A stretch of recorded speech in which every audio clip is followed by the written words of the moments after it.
Bonjour, mesdames, messieurs. Bienvenue à cette conférence.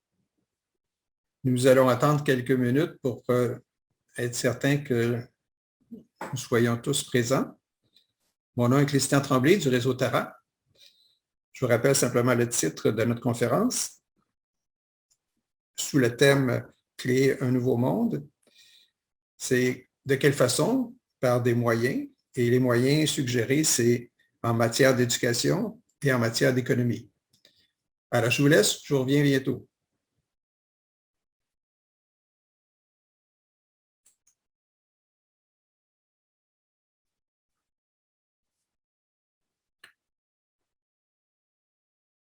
À nouveau, bienvenue. Nous allons attendre encore une minute ou deux pour débuter. Je vous rappelle que nous allons procéder de la même façon que les dernières fois, même si la conférence peut être longue, vous aurez des moments de pause pour vous reposer, à savoir qu'il y a 3 parties toujours, et à chaque fin de partie, il y a une période laissée pour se détendre, pour se reposer, mais aussi pour poser les questions. Alors, ce sera à vous de le faire en cours de route. J'en prendrai lecture à la pause pour vous répondre. Alors, à très bientôt.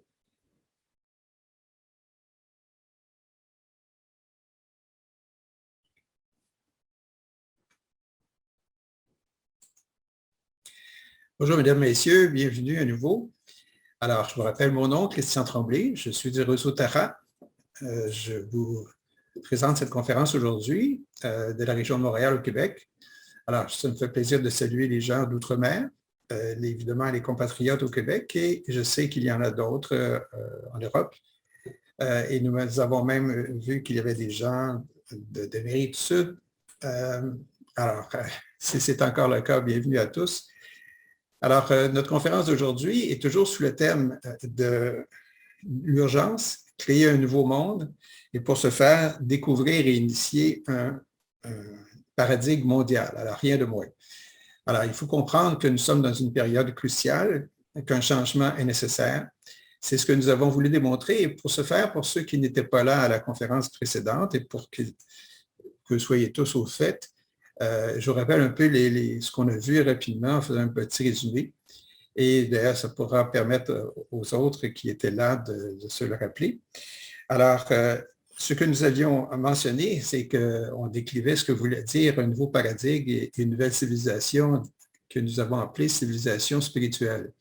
Alors, la civilisation spirituelle, c'est simplement une civilisation qui permet à l'humanité d'évoluer, parce que la spiritualité, c'est tout ce qui est favorable à l'évolution.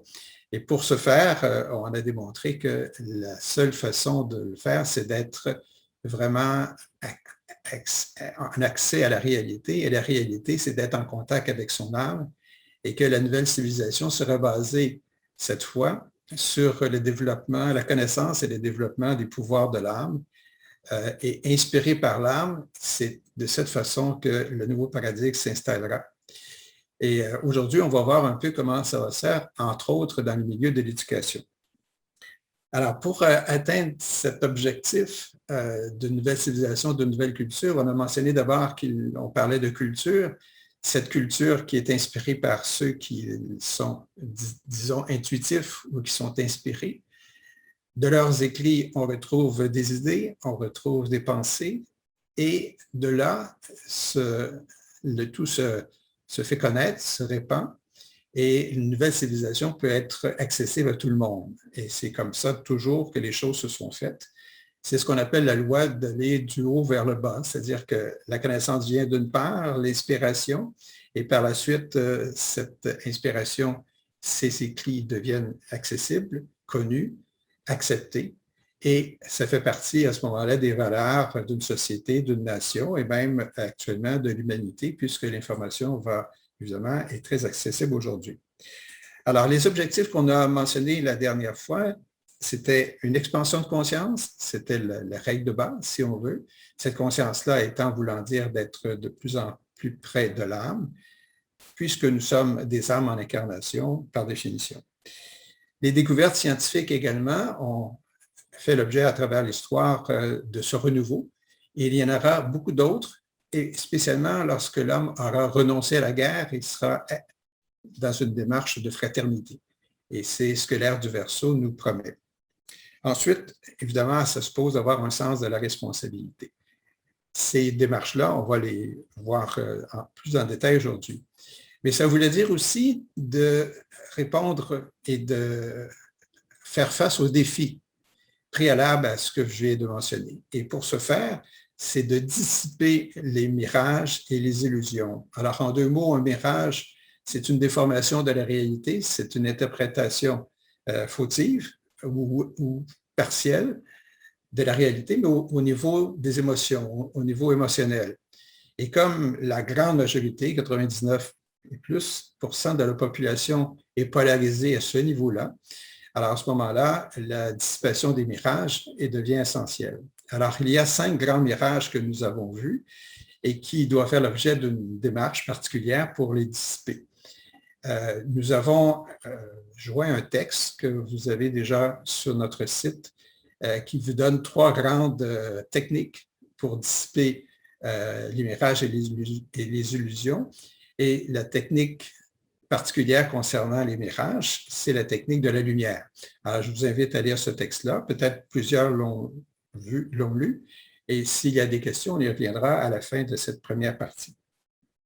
Alors, les défis que nous avons mentionnés rapidement la semaine dernière, c'était le défi du matérialisme. Nous sommes dans une société matérielle où le désir est important, qui nous fait penser que les possessions le sont et qu'il y a donc par définition un égoïsme, une avidité, un besoin de possession matérielle qui doit être dépassé, transmuté. Le deuxième, c'est le mirage du sentiment. Le troisième, de la dévotion. Ensuite, les paires d'opposés. Et enfin, le sentier, le mirage du sentier. Je vous invite à regarder également un texte qui est joint et qui vous décrit ces 5 mirages-là pour plus de détails. Et enfin, le dernier, c'est un mirage également, à savoir qui est sous-jacent à toutes celles, aux 5 défis qu'on vient de mentionner, aux 5 mirages, c'est le mirage de la peur. Puisque si vous êtes dans la peur, en bref, vous n'êtes pas dans l'amour, et comme on doit dépasser le désir qui est au niveau des émotions, mais qui ne transmet pas l'amour, si vous êtes dans l'amour véritable, vous êtes donc plus dans la peur. Alors, c'est l'un ou l'autre, le choix doit se faire, et c'était la conclusion de notre rencontre de la dernière fois. Nous avons un choix à faire, et ce choix-là doit être fait dans une nouvelle culture où l'âme dominera les recherches autant scientifiques que le développement de notre compréhension dans le cadre d'une expansion de conscience. Alors finalement, l'homme spirituel qu'on a mentionné en bref, je le définis comme suit, et j'en ai parlé la dernière fois, comme nous sommes une âme en incarnation, cet homme est conscient de cela et agit en conséquence. Donc, sa responsabilité de sa propre démarche, son propre développement est essentiel. Alors, il est ouvert à cette conscience, mais aussi, en fait, de la même façon, il est ouvert au travail de groupe, une ouverture de cœur vers les autres, d'aider les autres, puisque par définition, l'âme qui s'incarne, elle est là pour servir. Donc, on sert l'autre dans une démarche maintenant de conscience de groupe, comme on le verra plus en détail. Ensuite, évidemment, ce qui aide dans cette démarche personnelle, c'est d'avoir accès à l'inspiration, d'avoir accès à l'intuition, l'intuition étant l'information reçue de l'âme, au-delà de l'intellect, au-delà de la réflexion, au-delà du mental, et qui, par définition, est infaillible. Alors, évidemment, c'est un but à atteindre. On n'y a pas tous accès, c'est une démarche. Ça commence par une juste perception de la vérité et au-delà, et au fur et à mesure que l'accès, entre autres par la méditation, on arrive à bien comprendre et à utiliser l'intuition. Alors, de sorte qu'on arrivera à connaître la réalité, ce qu'on appelle le monde de la signification ou le monde des causes. Alors, voilà pour ce qui est du rappel que je voulais vous mentionner. Évidemment, cette réalité-là, d'entrée de jeu, c'est d'avoir connaissance ou d'avoir accès à la lumière. Et la lumière, évidemment, c'est aussi la nature même de l'âme. La nature même de l'âme, c'est lumière et c'est conscience, où lumière et conscience vont de pair. Alors, commençons par notre conférence d'aujourd'hui maintenant. Alors, il y a en regard de cet idéalisme, de cette inclusivité et de cette conception de groupe, ce sont les 3 points que je veux développer dans le premier groupe d'idées que je vais vous montrer aujourd'hui, qui sont sous le titre « Culture ». Alors, ça veut dire, d'une part, l'inclusivité, l'idéalisme et la conception de groupe. Alors, commençons par l'idéalisme. Alors, quand on parle de l'idéalisme, il ne s'agit pas d'avoir des perceptions qui sont tout à fait irréelles ou qui ont trait à de la pure imagination ou de la science-fiction. On a trait à ce qui est effectivement une perception de l'art ou de l'information que l'on obtient par cette démarche de relation de plus en plus importante, de plus en plus directe entre notre personnalité et l'art. Et pour ce faire, évidemment, au départ, il faut que notre personnalité soit préparée à cet accès ou être prêt à se joindre à l'âme et être, en bout de piste, sous la domination de l'âme. Ce faisant, l'âme nous inspire et cette inspiration que nous allons recevoir correspond à ce qu'on peut mentionner maintenant comme étant de l'idéalisme, c'est-à-dire une démarche qui, évidemment, va vouloir dire un changement, et ce changement-là pourrait paraître comme étant de l'idéalisme maintenant, mais qui sera la réalité sous peu, dans le cadre des changements que l'on suggère dans ce monde nouveau, dans ce paradigme-là que nous aimerions établir. Donc, la qualité première de l'homme, et c'est pour le comprendre, ça fait partie de lui, c'est d'idéaliser.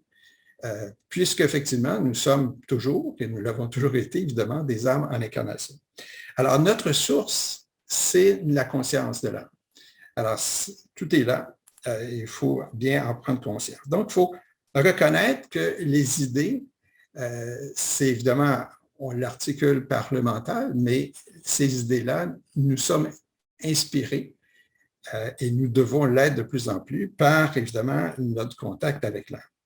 Donc, nous avons comme recherche dans cette idéation qu'on veut développer, d'être en contact avec le monde des causes, le monde de la signification, le monde de la réalité, que nous n'avons pas encore atteint, puisque, évidemment, il nous faut d'abord dissoudre les mirages dont je vous ai parlé. Et au-delà de ces mirages-là qui seront dissous et de ces illusions qui aussi, par la suite, feront l'objet de la même démarche par une autre technique aussi qu'on indiquera être la technique de la présence. C'est, encore une fois, je vous réfère au texte tout à l'heure. Alors, pour qu'on puisse développer cet idéalisme-là, on doit aujourd'hui comprendre que la puissance de l'idéation est très importante et qu'on doit en faire une préoccupation constante. Ensuite, la forme que les idées nous prendront est également importante pour être certain qu'il correspond à une démarche spirituelle, c'est-à-dire une démarche d'évolution, autant pour l'individu que pour un groupe, que pour un État, pour une nation, etc. Autrement dit, c'est toujours pour le bien-être de l'humanité et son évolution. Ensuite, évidemment, on doit aussi penser en faire la promotion. À partir du moment où on croit avoir atteint ou compris une idée juste, qui met en cause des relations justes, c'est aussi le cas d'une action juste. Donc, cette action-là, c'est la promotion des idées, de ces vérités-là que nous avons captées, que nous avons compris et que nous aimerions évidemment que ça puisse être connu et faisant l'objet évidemment des nouvelles valeurs que l'on veut répandre.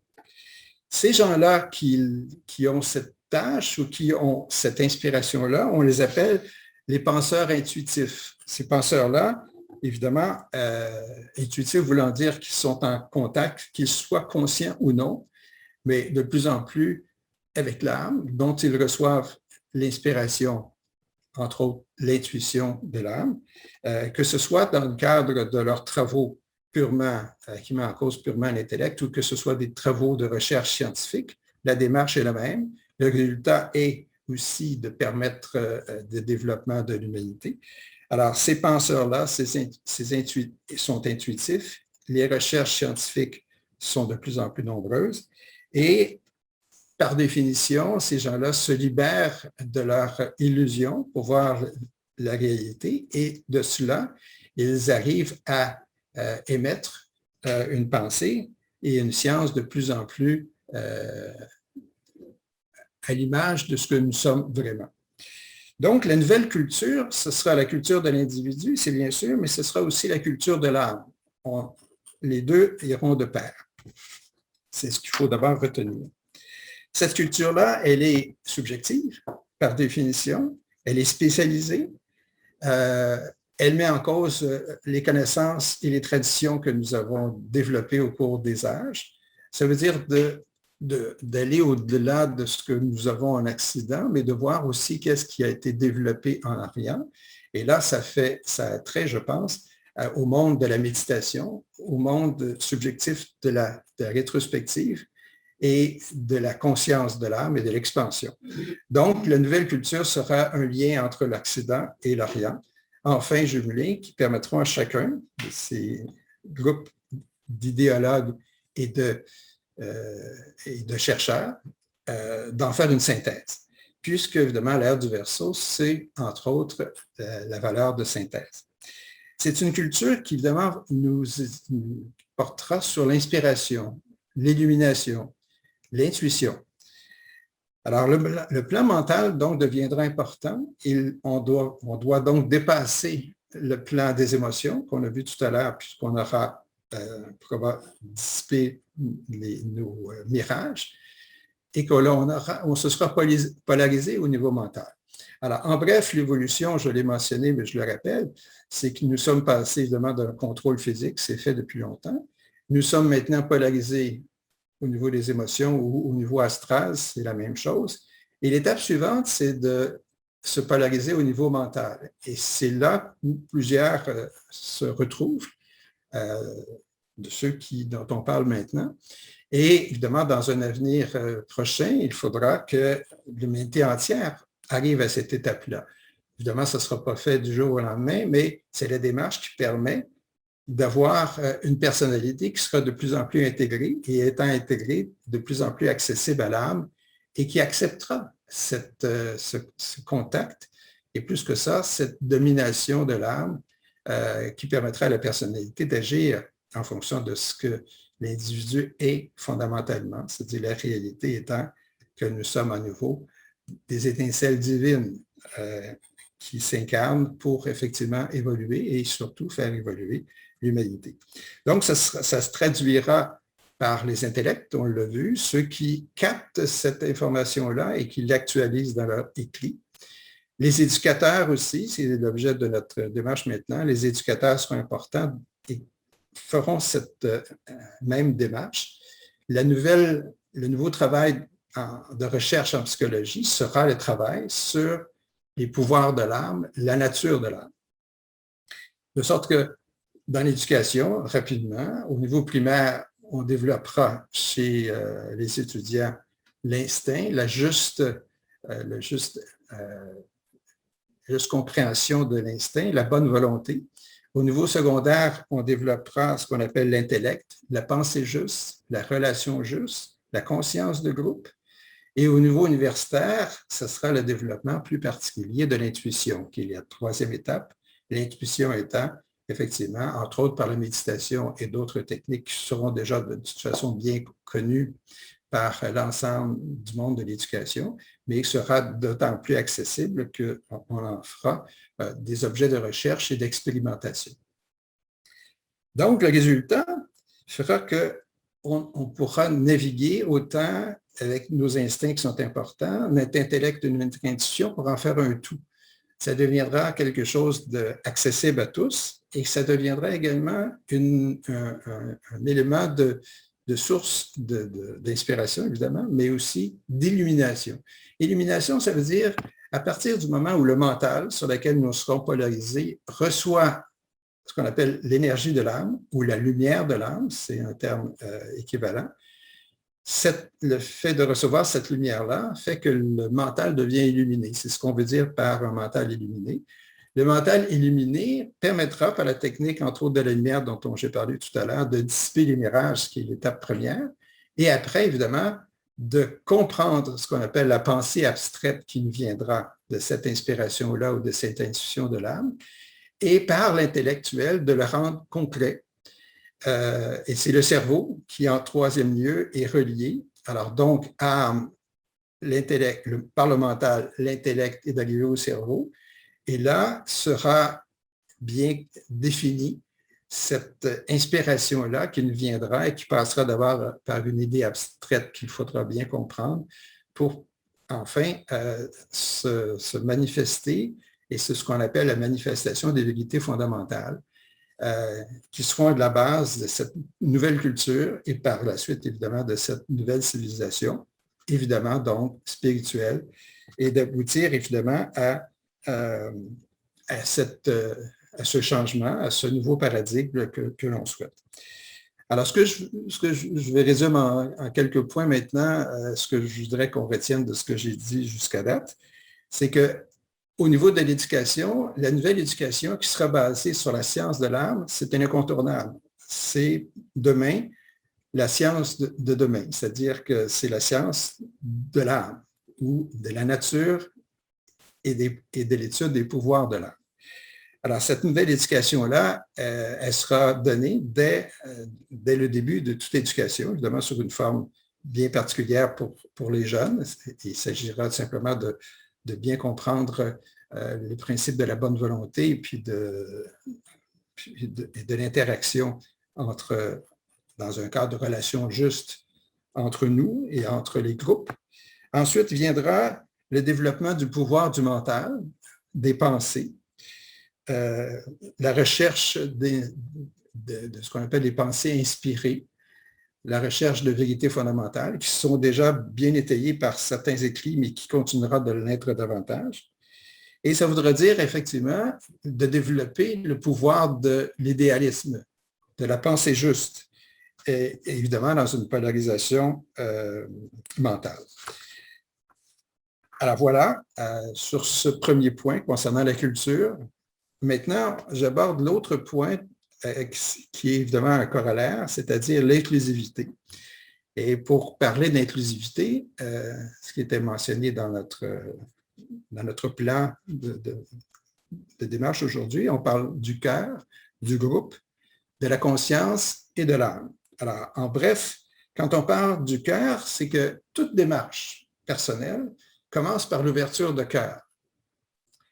Pour ce faire, et l'effet de cela, c'est de transmuter, dis-je, le passage du plan astral ou des émotions vers le plan mental. Mais avant de se faire, on fait en sorte de rendre à sa perfection le plan astral, c'est-à-dire qu'on passe du désir à l'amour véritable. Alors, l'ouverture du cœur, et c'est une ouverture très importante puisque c'est la première démarche essentielle que par tous et qui permettra autant à l'individu que pour une civilisation de comprendre que c'est comme cela que l'évolution se fait. Et on parle évidemment toujours d'évolution par définition spirituelle. Donc, c'est l'ouverture du cœur par le développement des idées de groupe. Parce que quand on parle de cœur, on parle évidemment de l'âme.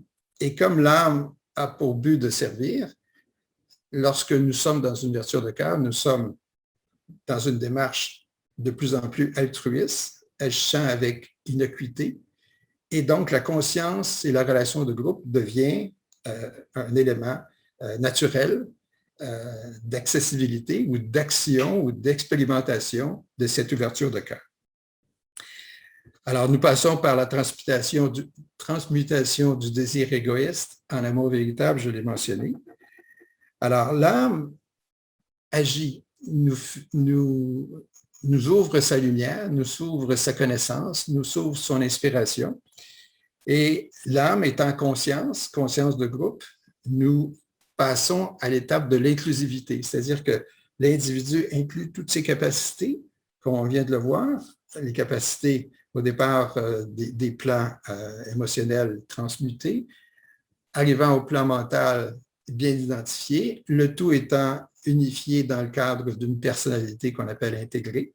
Et cette personnalité ouverte, rendue accessible pour l'âme, la communication peut s'établir entre l'âme et la personnalité. Alors, c'est des démarches, évidemment, qui se fondent sur un grand nombre de vies, mais en étant conscient maintenant que c'est comme cela que cela fonctionne et que l'on veut passer par cette démarche, les informations pour ce faire ou les idées à réaliser ou à expérimenter sont connues.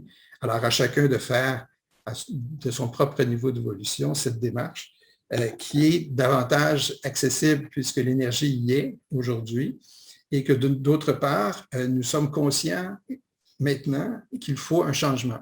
Donc, quand il y a un besoin de changement, ce besoin-là, évidemment, permet au changement de s'accomplir puisqu'on se rend compte que beaucoup de gens sont dans la même démarche et qu'ensemble, on pourra arriver, et ça fait l'objet du dernier point de notre rencontre d'aujourd'hui, vers une citoyenneté mondiale qui permettra ce changement-là.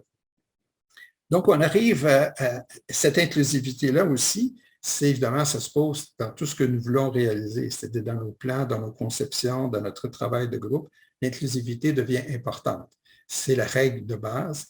Conscience de groupe et inclusivité vont de pair. Et le dernier point, le résultat, c'est une conception de groupe. C'est comme ça que je l'ai intitulé, conception de groupe. Donc, nous sommes dans cette démarche de concevoir tout travail comme étant une conscience, un travail et une réalisation de groupe, par définition. Et cette nouvelle conscience permettra d'unifier notre personnalité avec tout notre potentiel et ça permettra d'aller vers la fraternité. Et c'est la fraternité qui est la base et qui est la valeur de l'ère du Verseau dans laquelle nous entrons, des valeurs de synthèse et des valeurs de fraternité. Et de cette façon-là, évidemment, le partage sera la toile de fond de notre démarche. Et c'est simplement d'aller au-delà de ce que nous pouvons penser maintenant dans le cadre de l'idéalisme que je vous propose de développer et également d'être inspiré par votre âme et forcément, on va arriver tous ensemble à cette nouvelle façon de voir les choses.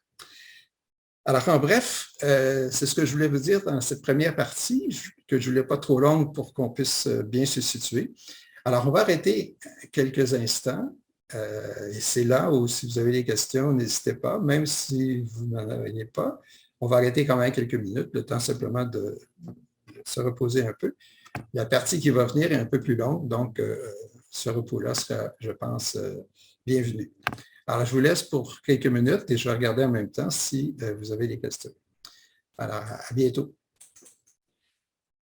Alors, avant de lire vos questions, je vous fais une petite remarque sur la photo que vous avez devant vous. C'est un paysage au Québec, pris récemment.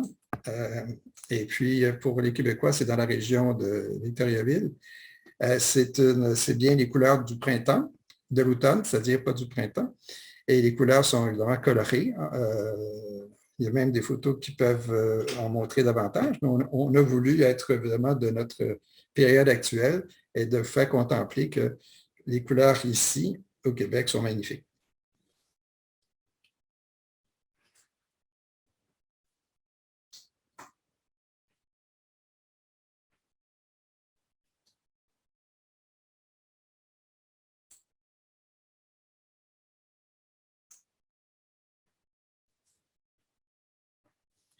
Alors, je vois que vos messages sont des messages de bienvenue. Je vous remercie, ça me fait plaisir. Mais il n'y a pas de questions en tant que telles. Alors, on va peut-être reprendre plus rapidement, mais je vous laisse encore une minute.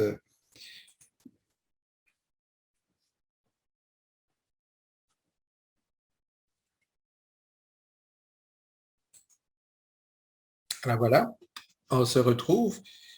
On va débuter maintenant avec la deuxième partie de notre rencontre, qui sera un peu plus longue. On parlera de la connaissance. Alors, on a parlé tout à l'heure de l'idéalisme, de la culture. Maintenant, arrivons plus à la connaissance.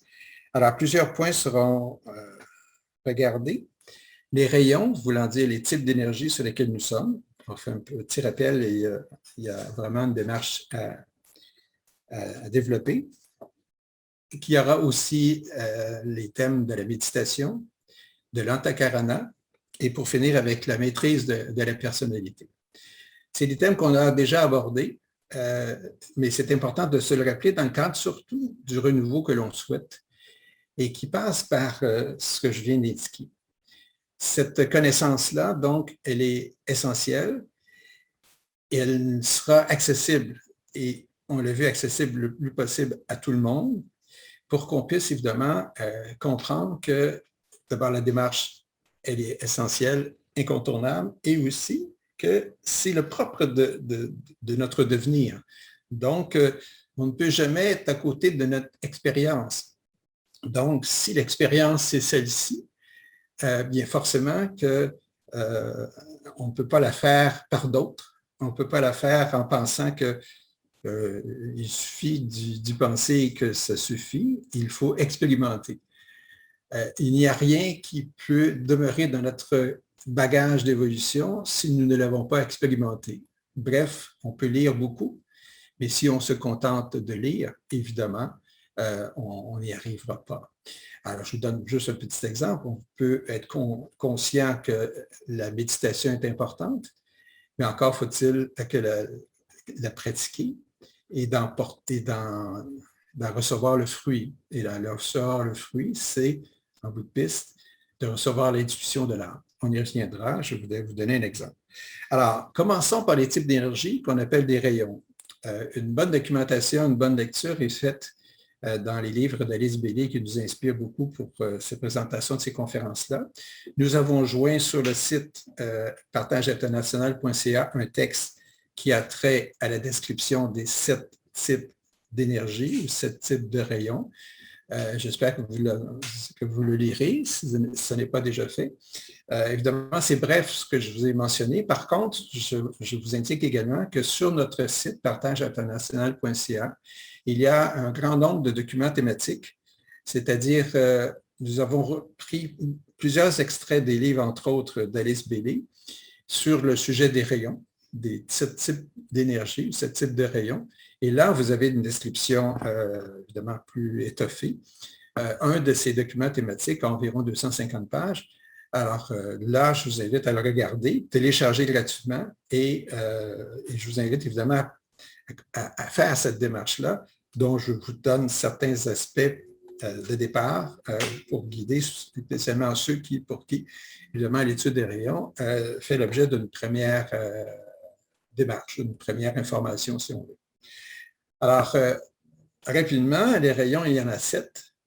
Je les nomme. Alors, évidemment, le premier rayon, c'est le rayon de pouvoir ou de puissance. Alors, les 3 rayons qu'on appelle les rayons d'aspect, je vous les nomme, donc je le rappelle, le premier, puisqu'on les nomme par numéro, mais c'est important que ce soit aussi le premier, c'est la puissance, la volonté aussi. Le deuxième, l'amour-sagesse. Le troisième, l'intelligence active et l'adaptabilité. Ces 3 rayons-là, ce sont les rayons d'aspect, on y reviendra, et qui concernent ce qu'on va appeler tout à l'heure la triade spirituelle. Je ne fais que nommer le tout, on y reviendra. Ensuite, viennent les 4 rayons d'attributs. Le premier, le quatrième, le 4, c'est l'idéal, c'est la beauté, les arts, l'harmonie par le conflit.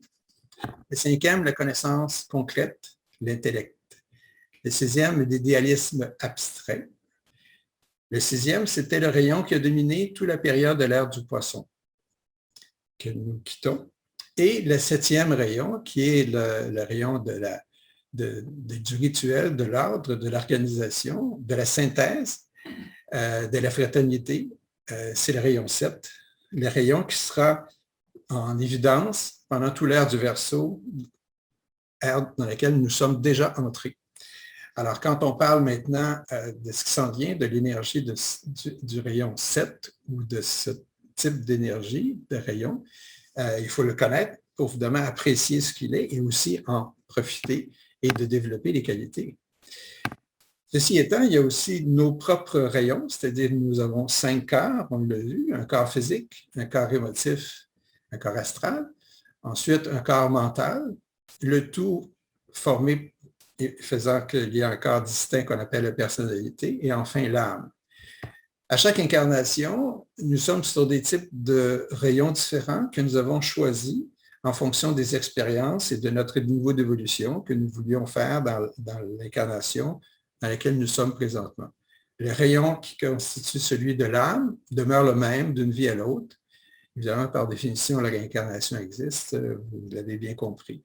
Les autres types de rayons peuvent changer et la connaissance de ces rayons, c'est pour ça que j'en parle maintenant, c'est pour que vous réalisiez son importance et d'aller à la recherche de vos propres rayons, indépendamment du rayon, par exemple, 7, qui correspond à l'ère du Verseau. Vos rayons peuvent être différents. Si déjà vous pensez être et avoir le rayon 7 sur l'un ou l'autre de vos 5 cœurs, évidemment, ça pourra aider à développer, évidemment, vos qualités, profitant de l'énergie qui est maintenant disponible et qui le sera de plus en plus à mesure que nous entrons dans l'ère du Verseau.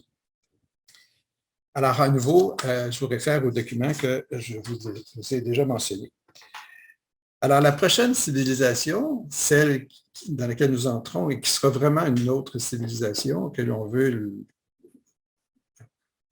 exister le plus vite possible, puisque les changements sont majeurs et urgents, ça sera cette civilisation-là, du 7e rayon. Alors, je rappelle ce que c'est: synthèse, fusion, fraternité et également expression croissante de l'âme. Puisque l'ère du Verseau sera l'ère de l'âme, évidemment, ça suppose que l'âme sera de plus en plus présente. Alors, c'est en bref ce que sera l'ère du Verseau et les valeurs que nous voulons être dominantes le plus rapidement possible. Alors, c'est vrai pour un individu quand on parle de l'énergie du 7e rayon, mais c'est vrai aussi pour les États, c'est vrai pour les nations et c'est vrai pour les époques. Alors, j'en ai parlé, l'ère du Poisson, l'ère du Verseau, mais au niveau des nations, il y a 2 types d'énergie qu'on retrouve: l'âme d'une nation et la personnalité d'une nation. Évidemment, on ne parle pas des autres cas, puisque ce n'est pas le cas pour une nation.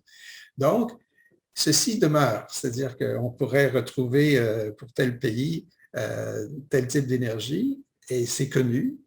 Et parmi les travaux de Benjamin Crème, ou les travaux, on retrouve effectivement l'énergie des pays. Alors, pour ceux qui en veulent en savoir davantage, les documents thématiques dont je fais état en parlent abondamment.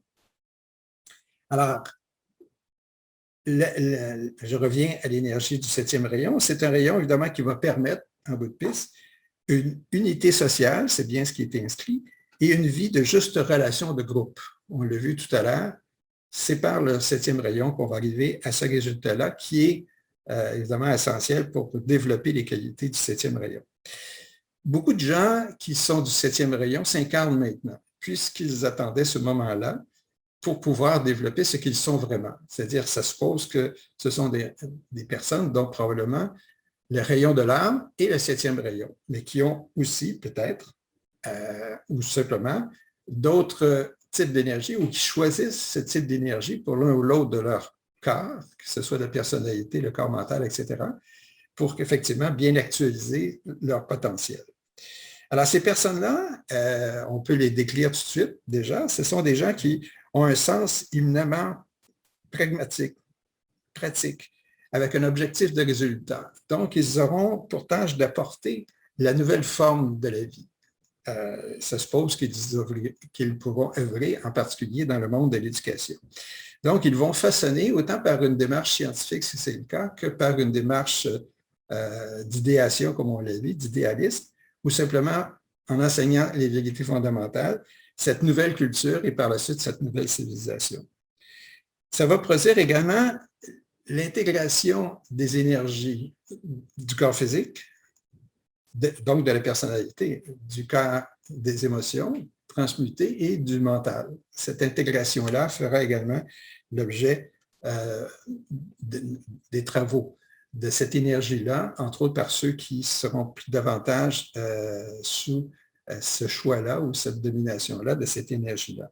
Ça permettra évidemment à l'âme, en bout de piste, et à la personnalité de se fusionner. C'est le but ultime, c'est qu'il y a fusion. Alors, d'abord, fusion de la personnalité, on l'a vu, mais après, la domination de l'âme permettra cette fusion-là et l'homme sera complet. C'est comme ça qu'on l'appelle. Ça touchera évidemment tous les gens de plus en plus. Donc, le grand pouvoir de ce rayon-là demande évidemment d'agir avec un motif juste. Ça suppose donc que le niveau d'évolution de notre conscience, de notre expansion de conscience, permettra d'actualiser de plus en plus cette énergie-là. Parce qu'une énergie, par définition, elle est neutre. Ça dépend de nous, ce que nous en faisons et de quelle façon nous le comprenons. Alors donc, l'énergie du 7e rayon permettra d'arriver dans d'abord parce qu'on voudra développer cette intégration-là, de bien comprendre les idées sous-jacentes, abstraites, reçues, entre autres par le contact avec l'âme, de l'actualiser dans une démarche accessible par des écrits, des recherches ou d'autres enseignements, et d'arriver en regard du niveau économique, de changer la structure économique maintenant pour que ce soit dans une démarche de conscience de groupe, donc par définition, d'agir en conséquence pour que nous soyons dans un contexte d'ouverture de cœur et aussi de partage. Parce que conscience de groupe veut dire partage, et partage veut dire effectivement d'arriver à une société plus juste, égalitaire, où l'harmonie et la fraternité, comme je l'ai mentionné tout à l'heure, domineront. Alors, ça suppose évidemment qu'il y a des changements importants qui devront se faire à ce niveau-là. On y reviendra un peu plus loin. Donc, on sera dans un monde de l'existence des causes, c'est-à-dire qu'on saura que si on travaille dans le monde de l'intangible, on pourra rendre tangible ces idées-là. Cette démarche-là deviendra une réalité de tous les jours. On en profitera pour aller également joindre une autre qualité qui sera accessible, et particulièrement lorsque le 7e rayon, ce rayon-là de la démarche de la fraternité sera de plus en plus reconnu et accessible. Il y a un autre type d'énergie qui sera joint et qui est lié à celui-là. C'est le premier rayon, le rayon de la puissance ou de la volonté. Alors, la volonté jouera un rôle important puisqu'elle permettra d'actualiser toute la démarche que nous sommes en train de parler maintenant. Alors, dans le domaine de l'éducation, si on illustre ce que je viens de dire, et on est encore dans le cadre de l'étude de ce rayon-là, nous comprendrons effectivement qu'il faudra que tout soit enseigné, c'est-à-dire que les types d'énergie seront enseignés comme je le fais rapidement maintenant. Ensuite, ce sera connu où il y aura une recherche et comment faire la recherche pour que chacun puisse reconnaître ces types d'énergie. De même, sera connu également notre niveau d'évolution. Parce que l'évolution se fait, et on la connaît, dans plusieurs étapes. Aujourd'hui, l'humanité est à la veille d'une première grande étape où beaucoup d'entre nous, ce n'est pas le cas de tous, où ce qu'on appelle, ce qui est connu dans le monde de l'ésotérisme, c'est les initiations. C'est le terme employé, entre autres, dans les livres d'Alice Bailey et de Benjamin Crème. Initiation voulant dire une étape où est reconnu le niveau atteint dans toute démarche et pour arriver à comprendre qu'il y a 5 grandes étapes, donc 5 initiations, et la 5e est couronnée par le fait qu'on atteint un seuil nouveau, à savoir que nous devenons maîtres.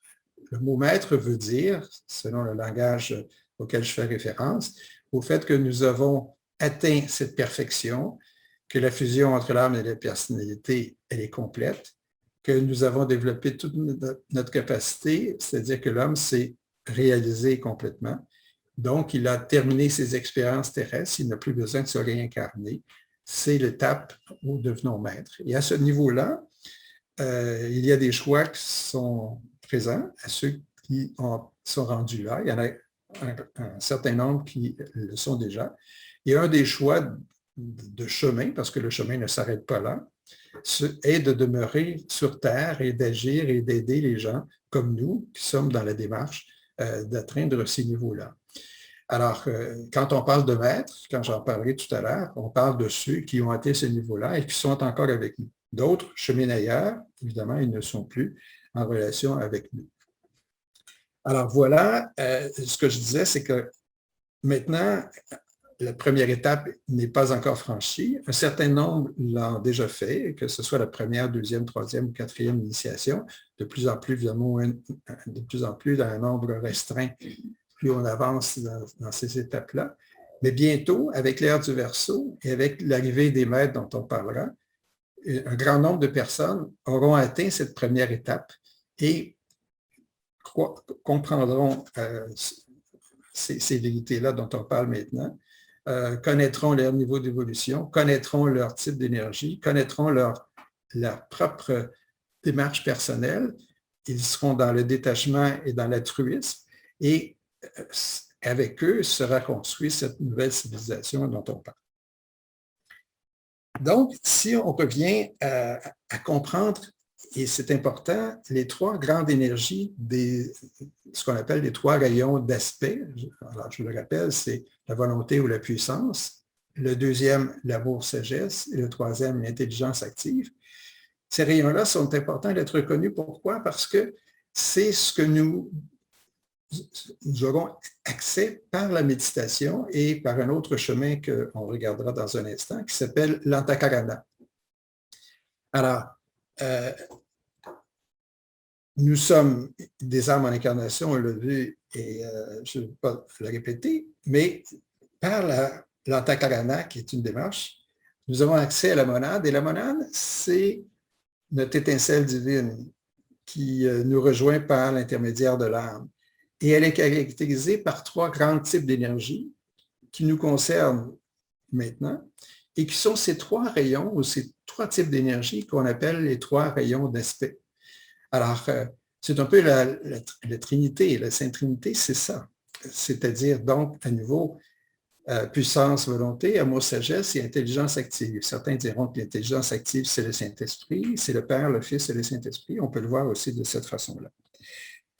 Alors, le premier aspect qu'on appelle volonté et puissance, évidemment, c'est l'utilisation de la volonté.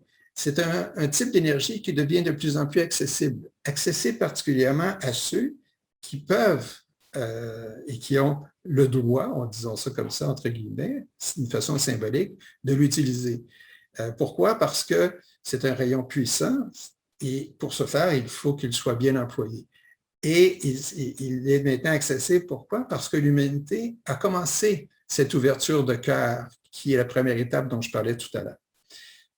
L'ouverture de cœur se réalisant présentement, l'humanité ayant développé ses capacités physiques et émotionnelles dont je parlais, commençant à transmuter ses désirs, si on parle d'émotions, en amour véritable, donc aussi en ouverture de cœur, il y aura maintenant possibilité d'utiliser ce troisième aspect. Et ce troisième aspect, ce troisième type d'énergie, c'est la volonté, la puissance, qui, alliés aux autres, permettront évidemment d'actualiser toutes les démarches personnelles et les démarches d'évolution de l'humanité.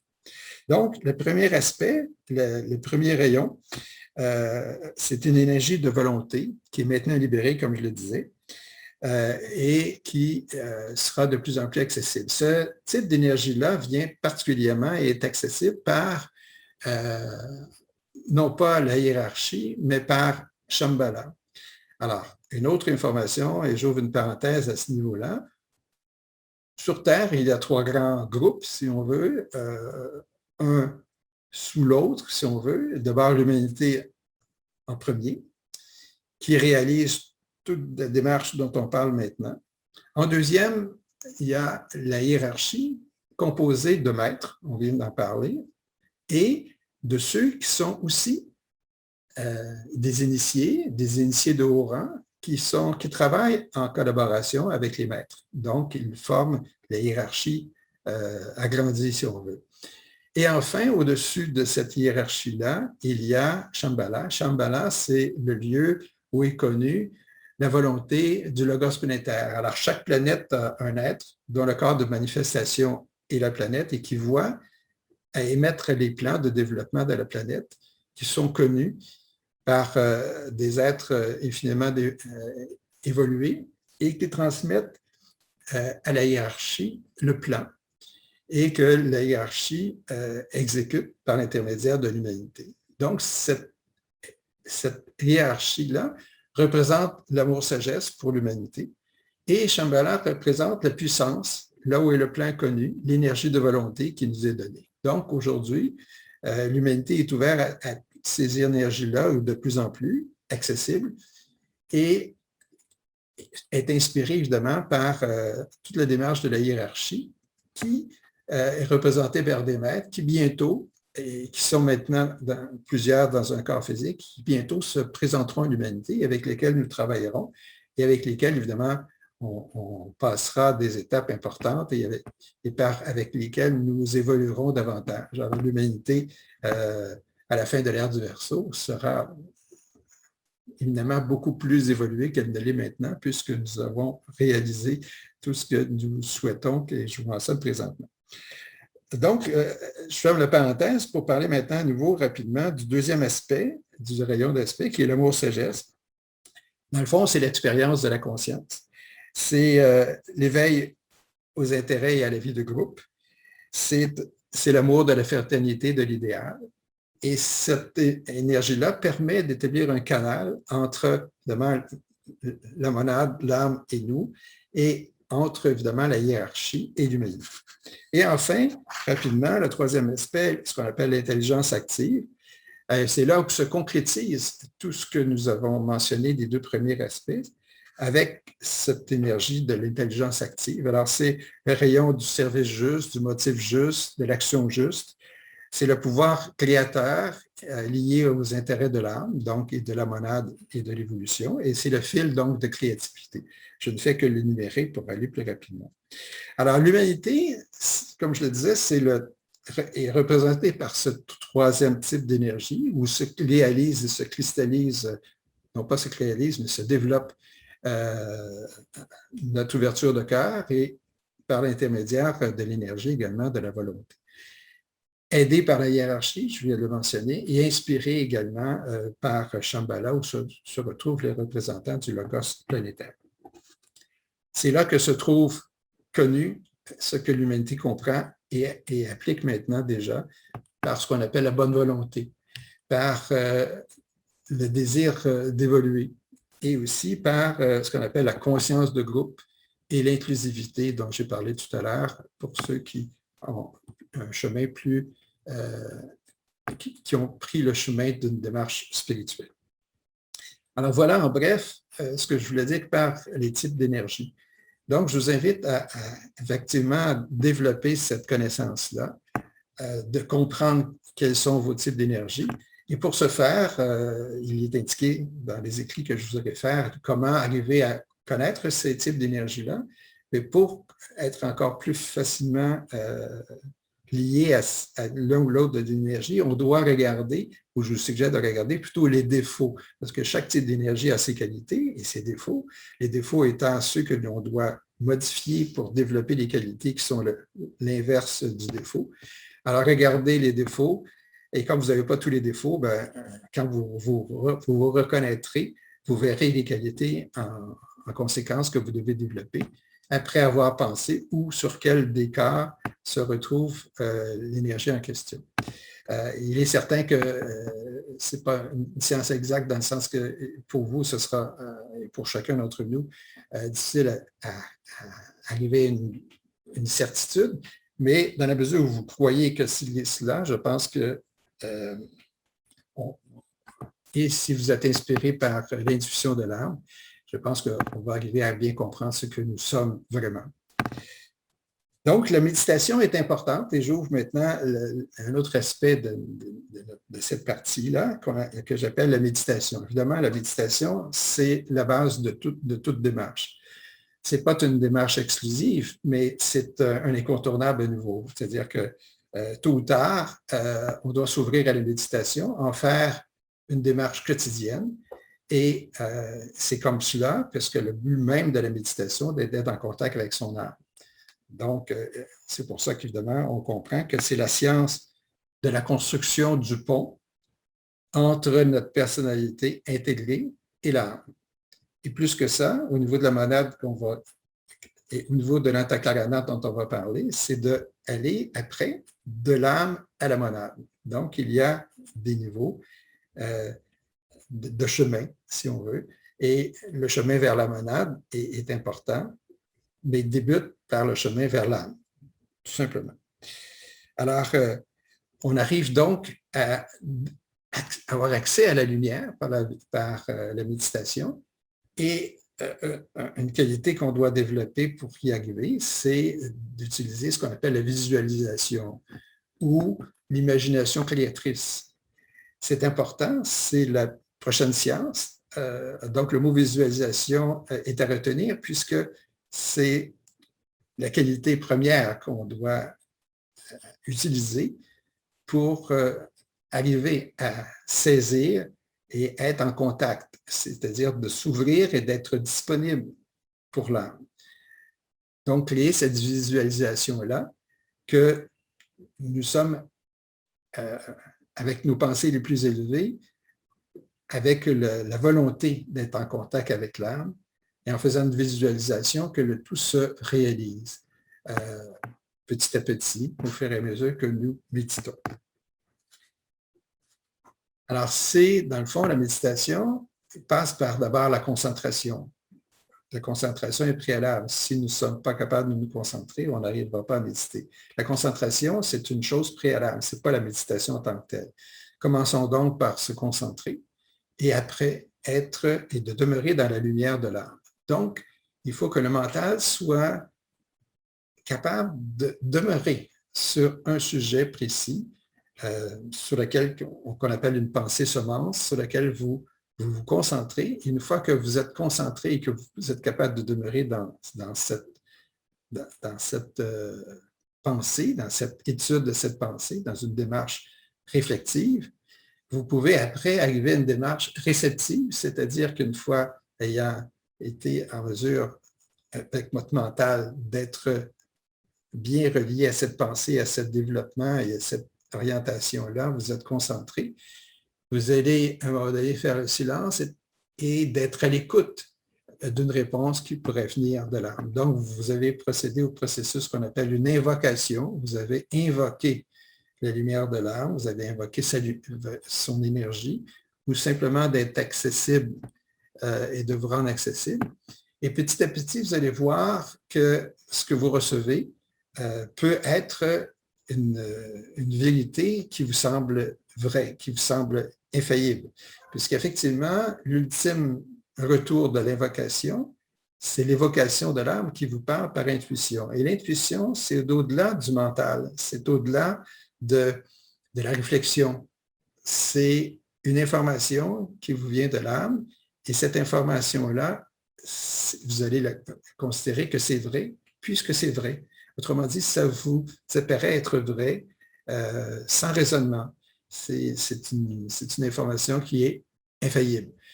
Est-ce que ce sera vraiment de l'intuition au début d'une démarche de méditation? Je suppose que non. C'est quelque chose qui vient avec le temps.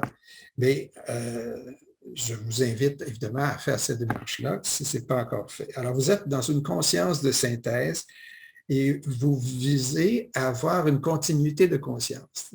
Autrement dit, un maître est dans un état de méditation constante, pour vous donner une idée. Évidemment, ce n'est pas notre cas. Mais si vous êtes toujours relié à l'âme, identifié à l'âme et non plus à votre corps physique, à votre corps émotif, à votre corps mental, mais que vous êtes dans la conscience de l'âme, idéalement tout le temps, bien, vous avez une chance de comprendre ce que veut dire une continuité de conscience. Alors, c'est, dans le fond, un accès aux causes, parce que ce que nous pensons, ce que nous faisons, ce que nous méditons, a des effets qui correspondent à notre karma et qui comprennent et qui permettent de comprendre, c'est-à-dire les effets qui sont l'orientation que notre vie prend. Autrement dit, nous avons un pouvoir et ce pouvoir-là, ce qui nous arrive est souvent relié à ce que nous avons fait et ce que nous avons pensé dans le passé.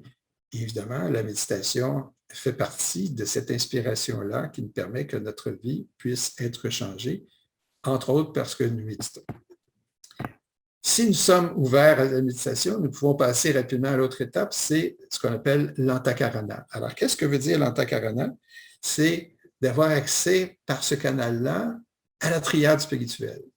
Triade spirituelle où est relié les 3 rayons d'aspect dont j'ai parlé tout à l'heure.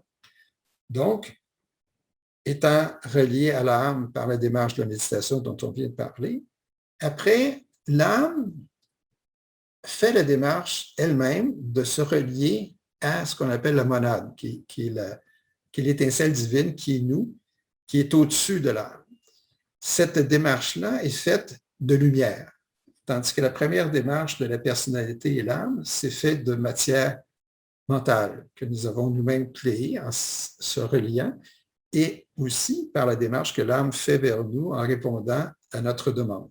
Alors, invocation d'abord, évocation de l'âme. Maintenant, il y a une autre démarche, c'est lien entre l'âme et la monade pour aboutir après de nombreuses étapes dont je ne peux pas vous dire en combien de temps, combien de vies, etc., mais d'être relié directement à la monade. Et lorsque c'est le cas, lorsqu'on devient un maître, l'âme, qui est l'intermédiaire, disparaît puisque son rôle est complété. Donc, un maître est relié directement à la monade et sa personnalité intégrée qui demeure, c'est dans le fond la monade. Alors voilà, en bref, très bref, une démarche de plusieurs étapes, de plusieurs liens ou de plusieurs initiations dont on a parlé tout à l'heure. Alors, en Karana, je vais reprendre les termes même pour bien saisir, parce qu'on a peu de temps. Alors, qu'est-ce que c'est que la Karana? C'est aussi ce qu'on appelle le sentier, la science du sentier. Le sentier voulant dire, nous sommes le chemin du sentier. C'est nous qui faisons notre démarche. Donc, le sentier, c'est nous, le chemin, c'est nous, et la Karana représente cette démarche par définition. Donc, c'est le fil de conscience qui va, encore une fois, de la personnalité à l'âme et à la monade. Alors, l'antakarana, c'est par l'antakarana qu'on exprime une qualité de magnétisme qui ouvre la porte de l'enseignement. Je ne fais qu'énumérer ce qu'on a dit dans un des livres d'Alice Bailey. C'est une force d'intégration consciente entre la matière et la lumière. C'est un moyen, c'est un pont de transfert de lumière, je viens de le mentionner. C'est la science de la lumière, de la fusion, avec le supérieur, ce que nous sommes. Et encore une fois, ça concerne la continuité de conscience. Donc, on devient créateur de notre propre chemin et on est capable de tisser notre propre fil d'énergie. Alors, en bref, nous sommes reliés par la vie directement à la monade par notre fil de vie, autrement dit, qui est ancré dans le cœur. Donc, en vivant, en étant nous-mêmes, nous avons reçu ce fil de vie directement de la monade au cœur. Ensuite, nous avons reçu de l'âme, cette fois, un autre fil qui est relié à la tête, qu'on appelle le fil de connaissance. Un troisième fil est possible dans la mesure où l'être humain évolue. C'est un autre fil qui va, lui, de la gorge à l'âme. C'est ce qu'on appelle le fil de créativité. Donc, c'est le lien que l'homme construit lui-même suite à sa propre démarche vers l'âme. Alors, quand on arrive à être en contact avec l'âme et d'être en fusion, ça veut dire que notre fil de créativité a été créé et sert de ce lien-là. Les 3 fils dont je parle forment un seul fil, mais dans le fond, il y en a 3 qui sont reliés, si on veut, mais le fil de créativité est important. Donc, quand on médite, quand on fait des démarches-là, on peut songer dans notre visualisation, dans notre imagination créatrice, dans notre propre inspiration et aspiration, voire à y donner de l'importance et vouloir créer ce fil-là pour avoir accès à l'âme en question.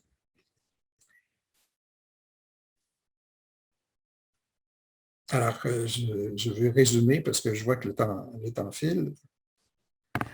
Alors, ces 3 fils-là, en bref, ce sont des fils qu'on appelle de conscience lumineuse.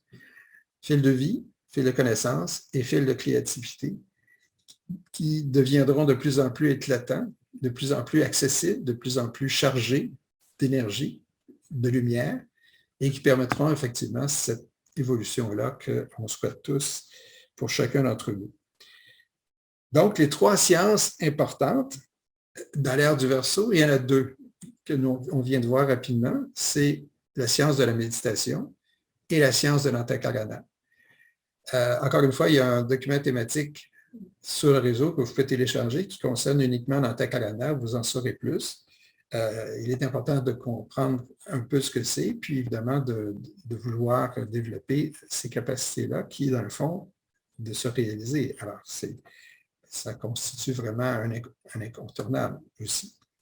Alors, si on développe la méditation, l'antakarana, on va arriver à développer un troisième aspect, qui est la troisième science, qui sera la science de l'ère du Verseau, c'est la science du service.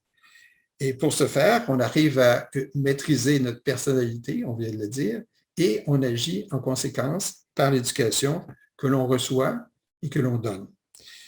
Alors, donc, je résume un peu maintenant pour finir cette partie dans laquelle nous sommes. Au regard de l'éducation, je disais d'entrée de jeu tout à l'heure que ce sera la fusion entre la culture de la conscience générale de l'être humain avec la culture de la science de l'âme. Les deux seront reliés dans l'ère du Verseau et qui permettront évidemment tous les développements dont on parle. Donc, ce sera trois grandes fusions qui seront connues. Alors, d'abord, la fusion de la personnalité, ensuite la fusion entre la personnalité et l'âme, on l'a vu, et ensuite la fusion entre l'âme et la monade. C'est donc ces trois fusions-là qui feront l'objet d'études et de développement. On connaîtra évidemment les méthodes pour arriver à cela.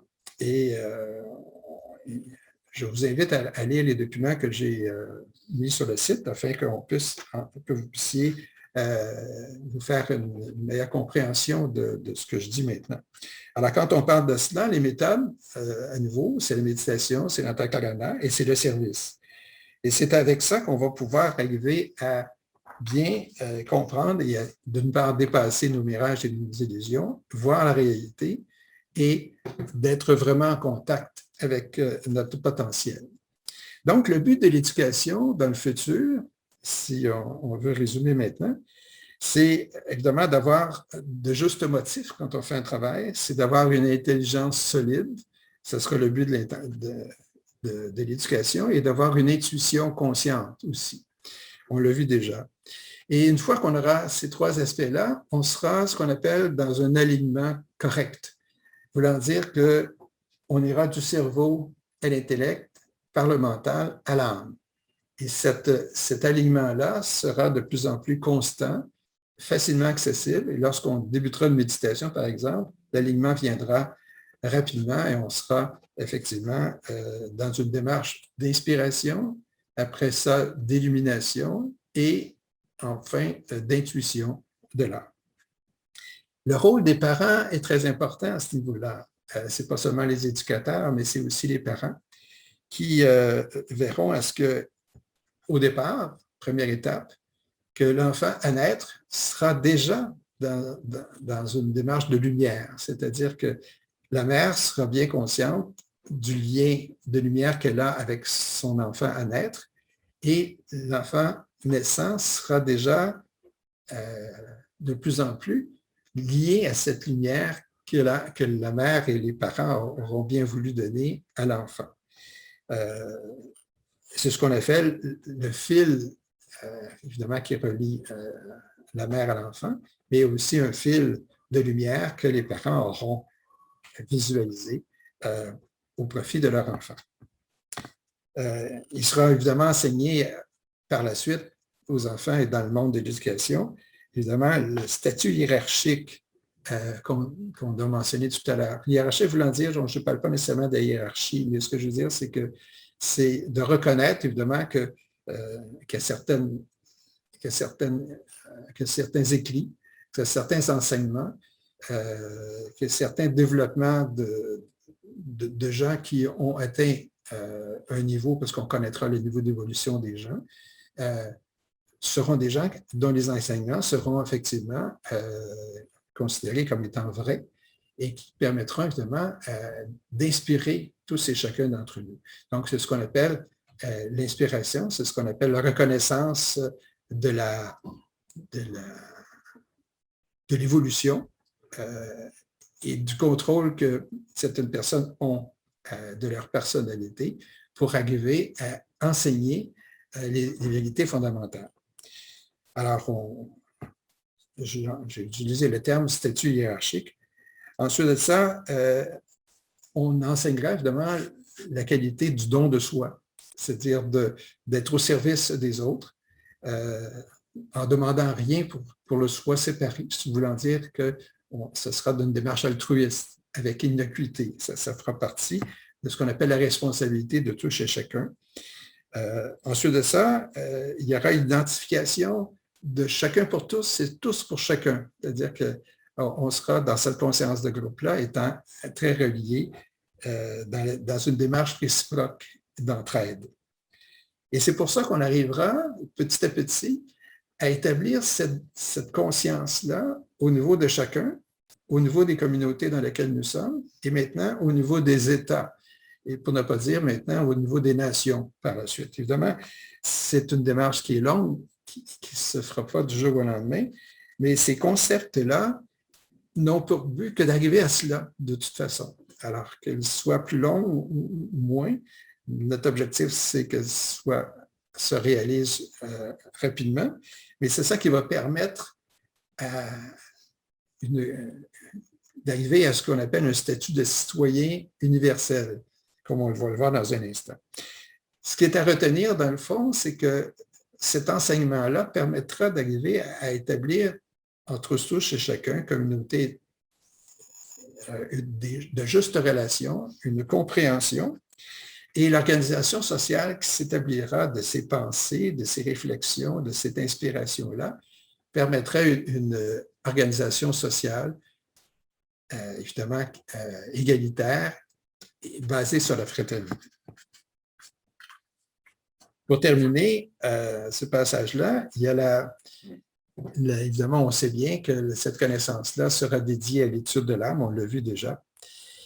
Et on arrivera à un système d'éducation internationale où toutes ces valeurs-là se retrouveront, quelles que soient nos cultures, quelles que soient nos valeurs, tous et chacun à travers le monde. Cet enseignement-là sera reconnu comme étant l'enseignement de base, les vérités fondamentales. Alors, vous pouvez imaginer dans quel contexte on sera à ce moment-là.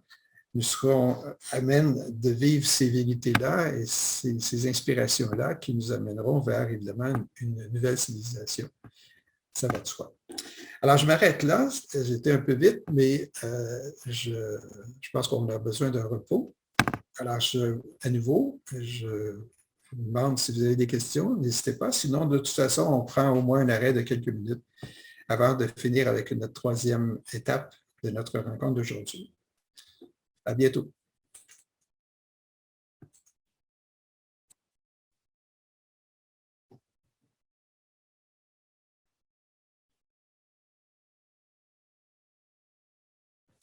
Alors, je vois déjà une question que je vais lire.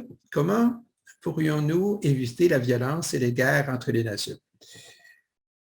Évidemment, vous imaginez bien que c'est une grande question.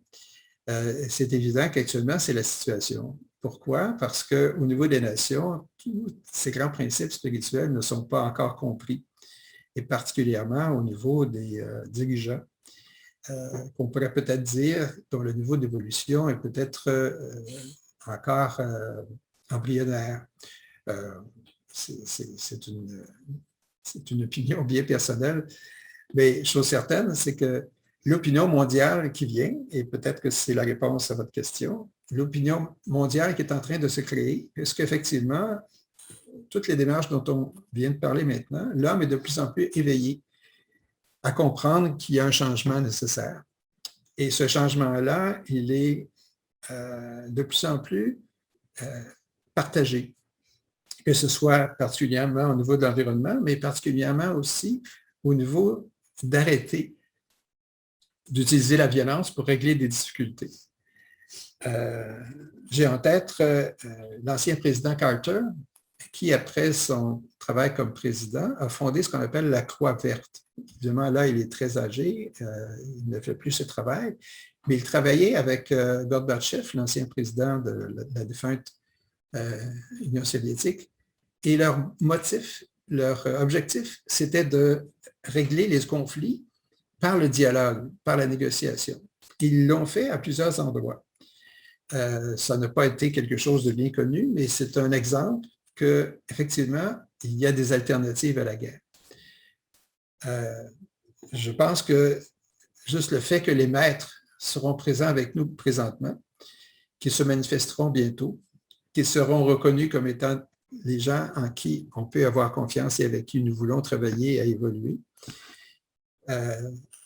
Alors, j'ouvre peut-être une parenthèse pour répondre à votre question aussi en mentionnant qu'il est prévu pour bientôt que les maîtres se présenteront. Il y en a plusieurs maintenant qui sont dans un corps physique, qui ont créé leur propre corps, un corps de lumière, avec lesquels ils resteront avec nous pendant tout l'ère du Verseau, donc pendant plus de 2000 ans.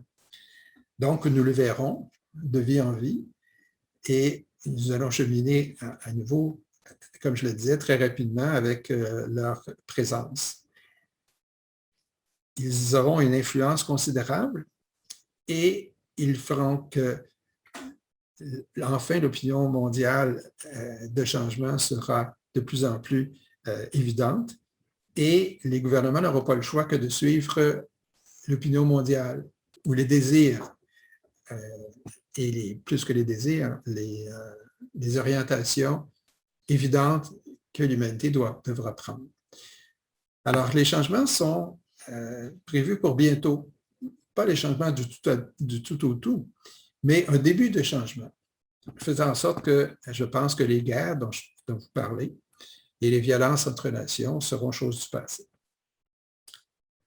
C'est ce que nous souhaitons tous.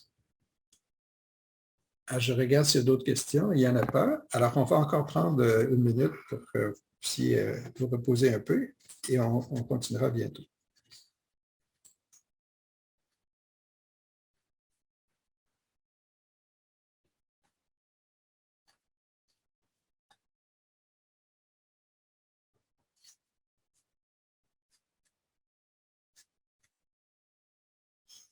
Alors, nous allons débuter.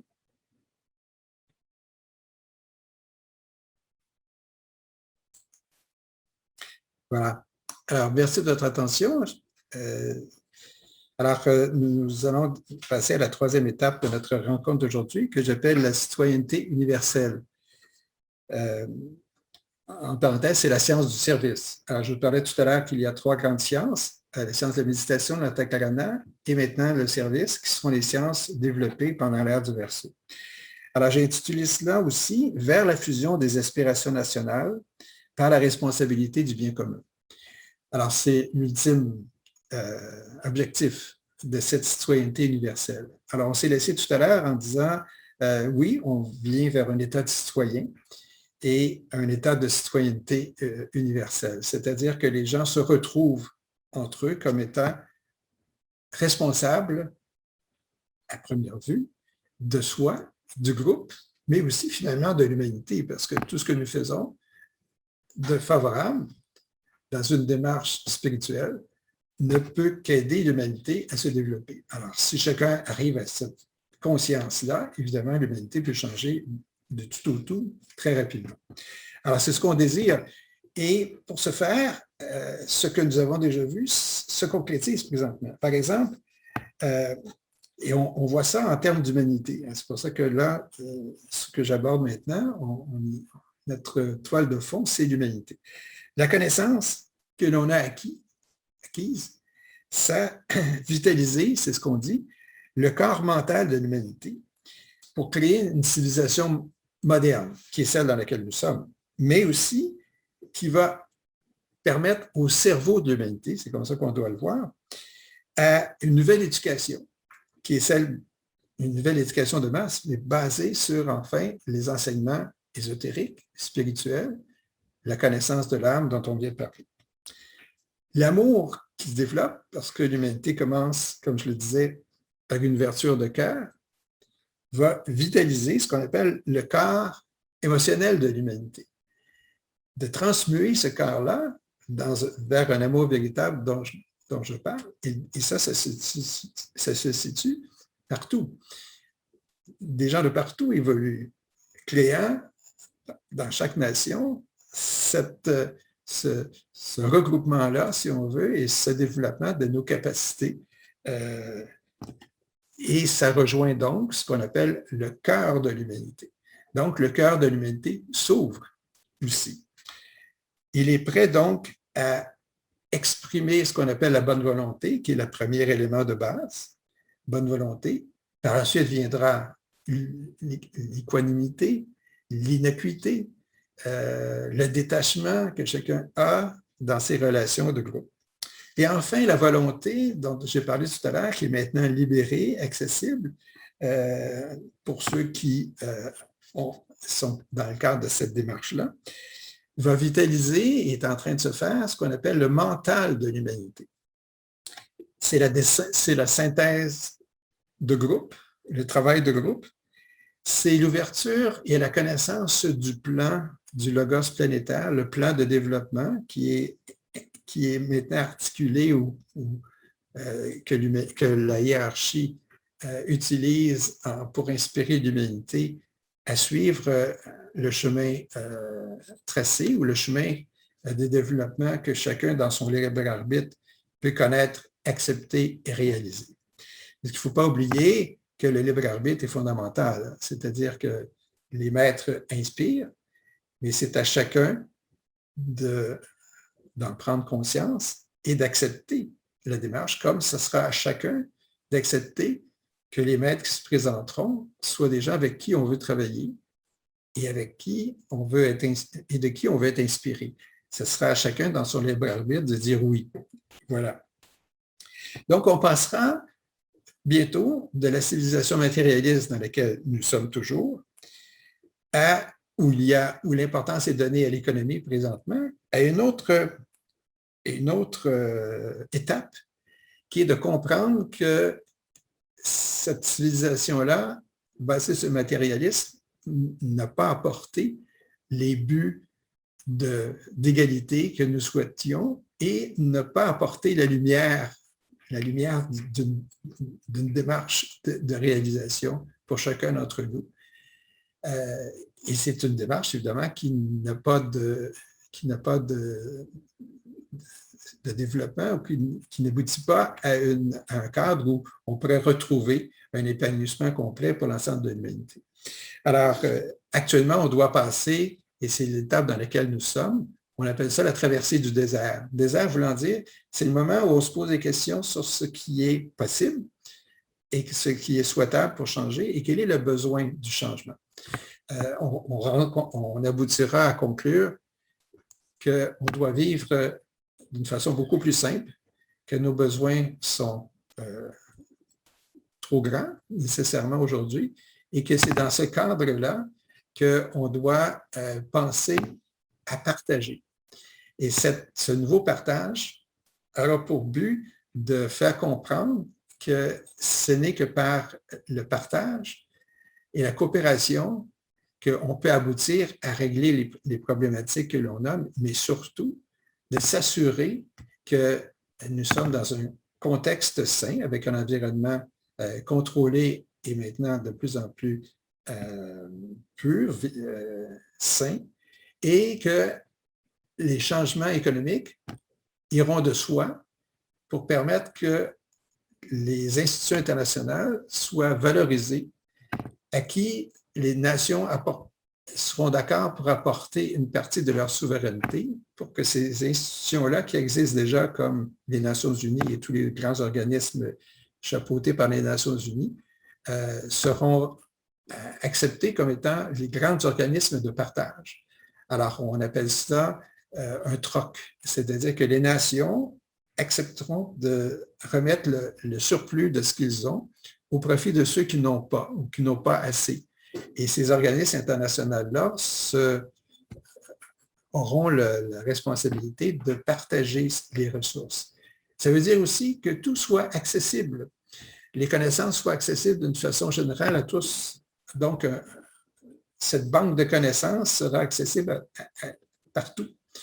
Et chacun n'y prendra pas avantage contre l'autre puisque chacun aura les mêmes avantages et les mêmes connaissances. Par exemple, la productivité actuellement qui fait en sorte qu'il y a trop de produits semblables et qui fait qu'on dissipe ou c'est-à-dire que beaucoup d'énergie ou de matières premières sont utilisées à des fins non nécessaires. Ce n'est pas nécessaire d'avoir X nombre de types de voitures. On produit trop parce qu'il y a des excès, il y a des ressources qui sont gaspillées. Alors, c'est un exemple où on va réaliser que chaque pays devrait être autonome et ne créer que ce qu'il a besoin. Et évidemment, où le partage sera fait, alors les besoins qui seront à combler seront comblés par les surplus, comme je le mentionnais tout à l'heure, de distribution. Alors, on verra également une implication, ce qu'on appelle des penseurs. Les penseurs voulant dire ceux qui sont dans la démarche d'idéalisme dont j'ai parlé tout à l'heure, ceux qui ont, par intuition, été capables de saisir ce que j'appelle les vérités fondamentales. Une fois qu'ils feront bien connaître ces vérités-là, s'impliqueront davantage pour que l'opinion publique soit bien informée, mais aussi pour que se réalisent d'une façon pratique les changements en question. Autrement dit, ce qui a manqué déjà maintenant, c'est que ceux qui ont peut-être une sagesse plus grande se limitent à faire connaître cette vérité-là, mais sans nécessairement s'impliquer à réaliser les changements requis ou à être plus visible pour que soient connus les changements qu'on désire. Alors, j'appelle ça une implication des penseurs plus grande et avec l'objectif de matérialiser cet idéal-là qui aurait été connu, mais accepté et répandu à travers l'humanité. Et évidemment véhiculé par une opinion publique mondiale de plus en plus éclairée, articulée et comme on le voit déjà présentement. Donc, il y aura partage. Ce partage-là créera la confiance. Cette confiance-là aboutira à une coopération internationale dont l'objectif sera une justice entre les nations, permettant évidemment la paix par la suite. D'où les guerres inutiles. Et de toute façon, la conclusion première sera qu'on n'en a pas besoin, qu'on doit renoncer aux guerres. En renonçant à cela, les maîtres qui seront déjà parmi nous et qui nous auront fait bien comprendre qu'on doit renoncer à la guerre, qu'on doit se prendre en main, nous aideront à développer de nouvelles technologies qui seront évidemment des technologies qui élimineront petit à petit la pollution, dont par exemple l'énergie de la lumière et d'autres formes d'énergie encore inconnues, mais qui n'est pas connue maintenant, puisque l'homme pourrait en prendre avantage l'un contre l'autre. Il faut d'abord renoncer à la guerre pour arriver à obtenir cette nouvelle technologie que les maîtres enseigneront, entre autres, à ceux qui auront les capacités de les mettre en pratique.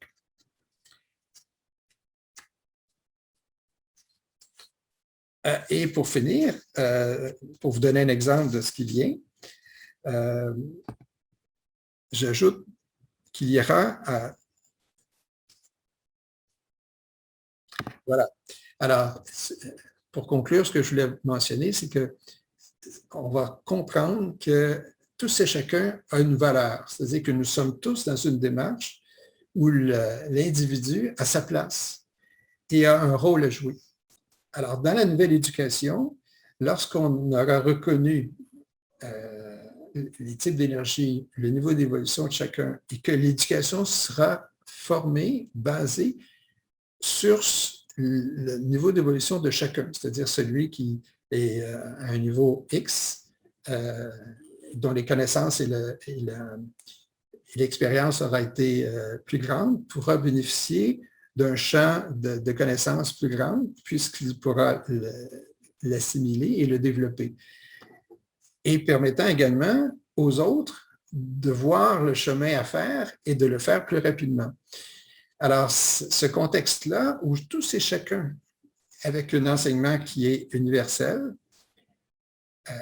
permettra effectivement de faire un bond en avant parce que beaucoup de gens actuellement ne peuvent pas avoir cette éducation-là, n'y ont pas accès et évidemment ne connaissent pas la démarche qui doit être suivie. Alors, si vous imaginez que les problèmes de base permettant à chacun de pouvoir avoir le temps d'être éduqué, d'avoir l'aisance pour avoir le temps de se développer, on arrivera forcément à une élévation importante de conscience de l'humanité, une éducation universelle qui créera cet homme universel, ce citoyen universel, ce citoyen du monde, avec une conscience évidemment de plus en plus éveillée.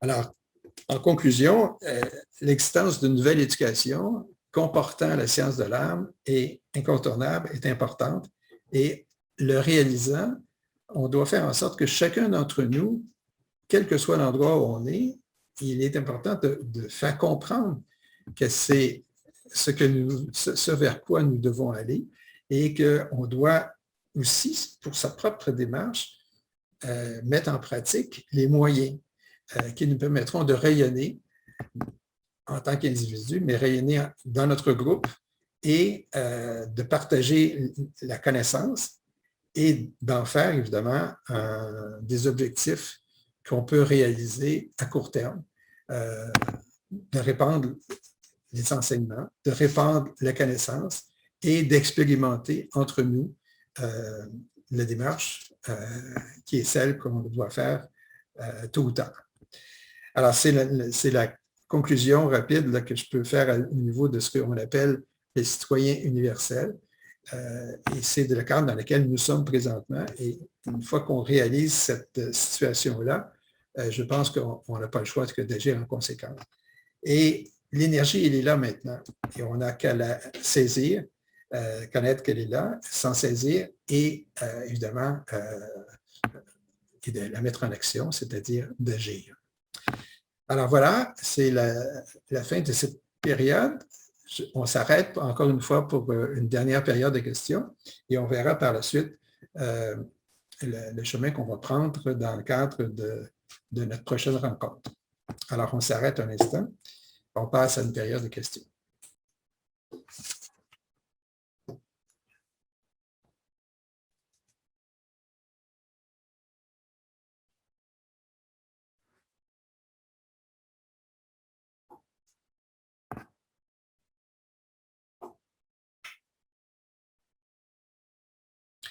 Alors, je vois qu'il n'y a pas de questions. Je vais attendre encore un instant.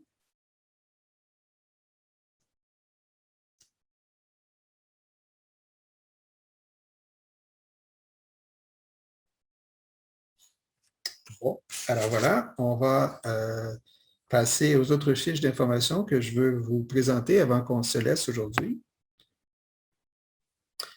Alors voilà les sources de nos propos d'aujourd'hui. Je vous la laisse un certain temps pour que vous puissiez voir les références auxquelles je fais allusion. Alors, particulièrement les livres d'Alice Bailey. Alors que nous voulions aborder le thème de l'éducation. Alors, il y a un livre qui a pour titre « L'éducation dans le nouvel âge » qui nous ouvre à l'ère du Verseau et aux changements que l'on doit faire.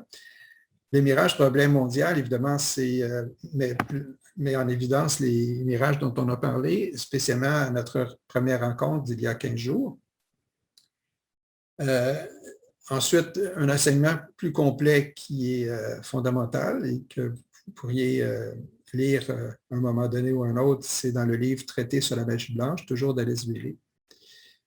Le livre de l'intellect à l'intuition peut être utile également. C'est un livre qui a été écrit par Alice Bailey, mais non pas sous l'inspiration de Djwhal Khul, le tibétain, puisque effectivement, comme vous le savez, Alice Bailey, la plupart de ses livres ont été dictés par son maître, qu'elle a nommé Djwhal Khul, ou le tibétain. ou le maître des cas. Alice Bailey, en somme, tous les livres comportent 23 volumes importants. Vous pouvez avoir accès à ces livres-là maintenant. Il suffit de les télécharger sur certains sites du web. Ensuite, de Benjamin Crème, une des conférences qu'il a données, de nombreuses, sur l'éducation, reprend en partie ce qui a été écrit par Alice Bailey dans le livre « L'éducation dans le nouvel âge », mais en l'actualisant davantage. Et enfin, je vous fais référence au document thématique du réseau Tara, à nouveau que vous pouvez télécharger gratuitement. Je vous propose particulièrement celui sur l'antakarana, puisque effectivement, c'est la démarche importante. Il faut bien saisir et puis en quelques minutes, ce n'est pas suffisant comme on l'a fait aujourd'hui. Alors, je vous invite à lire ce document thématique-là. Alors, voilà pour nos sources d'inspiration. L'autre fiche va vous donner les titres des documents qu'on a mis sur notre site partageinternational.ca qui sont à l'appui des conférences qu'on a données. Les 3 premiers, je les reprends, mais c'était particulièrement pour appuyer nos propos à la conférence d'il y a 15 jours, quand on parlait de mirages. Les techniques pour dissoudre des mirages, les 3 techniques, je rappelle, la technique de la présence, de la lumière et de l'indifférence. Il y en a d'autres, c'est les 3 principales. Les 3 sciences de l'âge du Verseau, on en a parlé aujourd'hui, qui étaient la méditation, l'antakarana et le service. Alors, il y a un texte sur ça. Quand je parle de ENA comme référence, c'est éducation dans le nouvel âge. Alors, c'est plus court d'avoir écrit cela comme ça. Quand je parlais de MPM en haut, c'est le mirage problème mondial. Pour la rencontre d'aujourd'hui, les 2 derniers textes ont été ajoutés il y a quelques jours sur notre site. Ils seront là, vous pourrez les lire à tout moment et les télécharger. Alors, ça constitue les 7 rayons d'énergie, encore tirés d'un document thématique. Et enfin, la science de l'antakarana, qui vient du livre de l'éducation dans le nouvel âge également, au chapitre 5 du volume de Alice Bailey. Il y aura d'autres textes, à tout le moins un texte que je vais ajouter pour notre prochaine conférence. Enfin, la prochaine fiche traite de la revue Partage international. On en parle à chaque rencontre. C'est une revue mensuelle à laquelle vous pouvez vous abonner par intermédiaire de notre site partageinternational.ca. C'est possible également de faire par le site en Europe qui est partageinternational.org. Partage international étant en un seul mot, en minuscule.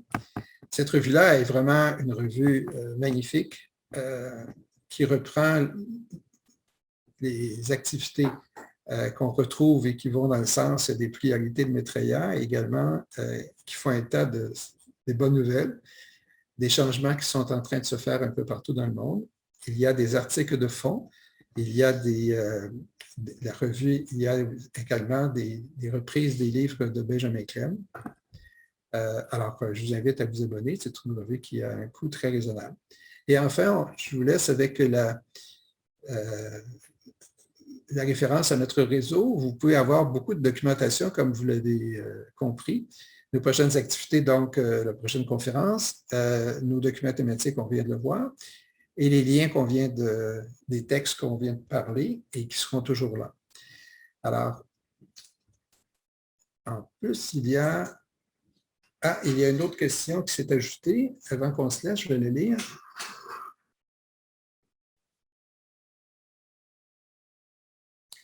Alors, la question, si je comprends bien, tout ce qui a été, alors selon la référence Shiva, la goddess indienne, alors il est dit, tout ce qui a été créé doit être détruit pour nous ramener au mental, en parenthèse, éclair par l'âme, il ou elle doit détruire ce qu'il a créé, les mirages. Alors, effectivement, je suis d'accord avec ce que vous énoncez, à savoir que les mirages, je le comprends comme suit, en tout cas, les mirages, comme les illusions, c'est ce qui a été créé par l'homme.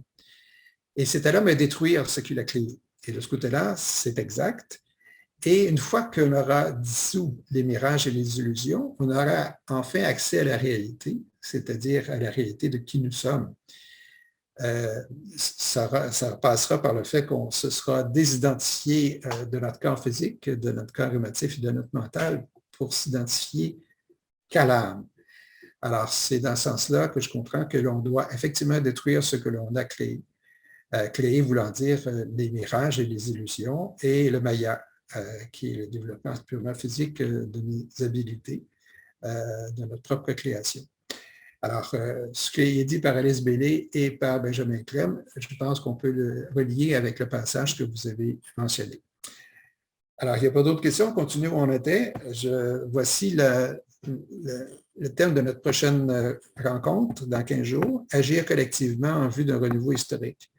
Alors, nous allons un peu mentionner maintenant d'une façon pratique comment agir et avec quelle inspiration et avec quelle énergie.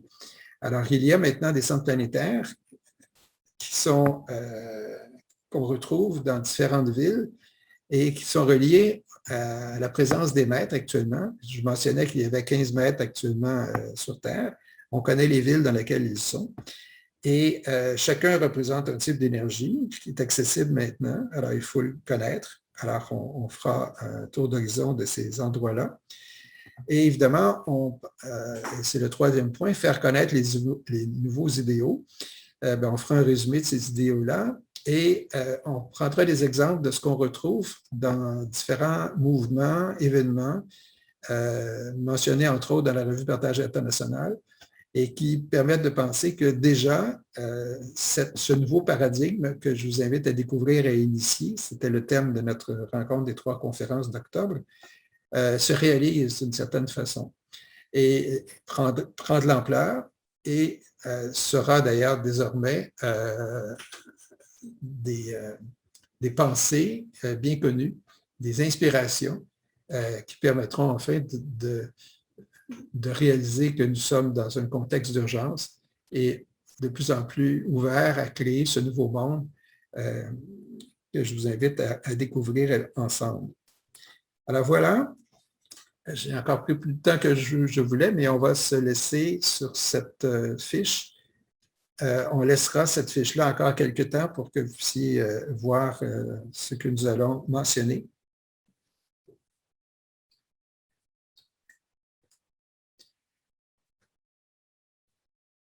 Alors, je vous remercie de votre présence. Je vous laisse, Christian Tremblay, du réseau Tara. Au plaisir donc de se voir dans 15 jours. Et entre-temps, bien vouloir, si vous avez aimé notre rencontre et nos rencontres et les textes qu'on vous soumet, de les faire connaître aux autres afin qu'on soit à nouveau plus nombreux à notre prochaine rencontre. Alors, à très bientôt. Au revoir.